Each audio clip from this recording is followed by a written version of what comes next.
मौजूद आहियूं लाड़काणे जे जनाबाग चौक ते, जिते सिंध जे ॿियनि शहरनि जीअं सिंध धरती तहरीक सिंध जे अवाम ख़ातिर रोडनि ते निकिरी आई आहे। अटे समेत महांगाई ख़िलाफ़ हिननि एहतिजाजी तहरीक शुरू कई आहे, एहतिजाजी धरणो आयो आहे। अचो त संदन उन्हनि सां ॻाल्हि ॿोल कयूं त हिननि जो छा चवणु आहे। असांजो जेको मुतालबो आहे उहो आहे हींअर DCs खां, छो त असां सम्झूं था जेके असांजा नुमाइंदा आहिनि जेके सिंध सरकार में वेठा आहिनि उन्हनि खे त कॾहिं न पंहिंजी क़ौम जे मथां रहम ईंदो, उहो सिखिया ई सिर्फ़ु दलाली करणु।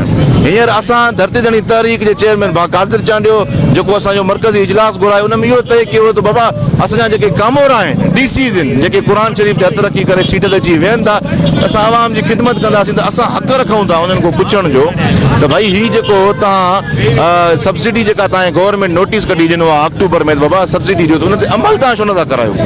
असांजो मुतालबो इहो ई आहे त बिना कंहिं सियासी बिना कंहिं मज़हबी फ़र्क़ जे सिंध जे हर ज़िले शहर तालके वाण वस्तनि में सस्ते अटे जा स्टॉल लॻायो ऐं बिना फ़र्क़ जे ॾियो। उन्हनि को NIC कार्ड वग़ैरह न वठो, हीअ का जंग न आहे या हीअ तव्हां का सरकारी नौकरी कोन था वठनि, तव्हां उन्हनि को CNIC कार्ड था घुरो, न असां इहो बि कोन था चवंदा सिर्फ़ु असांजे कारकुननि खे को अटो ॾियो या कंहिंखे ॾियो, न असां चऊं था बिना सियासी ऐं मज़हबी फ़र्क़ जे जेको बि असांजो ग़रीब मिसकिन माण्हू आहे उनखे अटो फराहम कयो। मज़दूरी हिन वक़्तु सिंध में बेरोज़गारी आहे, बुख बदाली आहे, मज़दूरी आहे कोन। 100 मज़दूरनि में सिर्फ़ु 10 मज़दूरनि खे मज़दूरी लॻे थी, उहे 300 खां 400 रुपया सिर्फ़ु मज़दूरी कमाइनि था ऐं उहो हिकिड़े वेले जो अटो न वठी सघे। थियणु ईअं खपे त सिंध गवर्नमेंट खे हिन वक़्तु फ्री अटो ॾियणु घुरिजे, छो त हीअ हथियार त कोन थी घुरे न क़ौम त का असांखे हथियार ॾियो, को पैसा ॾियो, को मिल्कियत ॾियो या ॿी का शइ ॾियो, सिर्फ़ु अटे जो बोरान हिन वक़्तु असां घुरूं था पिया।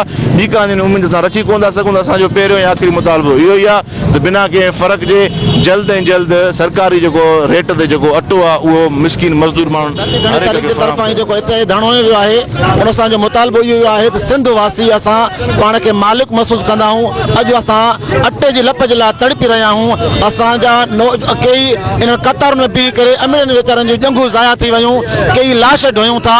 छा इहो सिंध वासियुनि सां केॾी नाइंसाफ़ी आहे। असां चूंडियल नुमाइंदनि खे अपील था कयूं, छा तव्हांखे इन जे लाइ असां वोट ॾेई ॾिनोसीं तव्हां एवाननि में वेही करे ऐं असांजे मुस्तक़बिल जे लाइ असांखे खसारे माण्हू महांगाई जेको आसमान सां थो ॻाल्हाए त तव्हां हींअर किथे आहियो।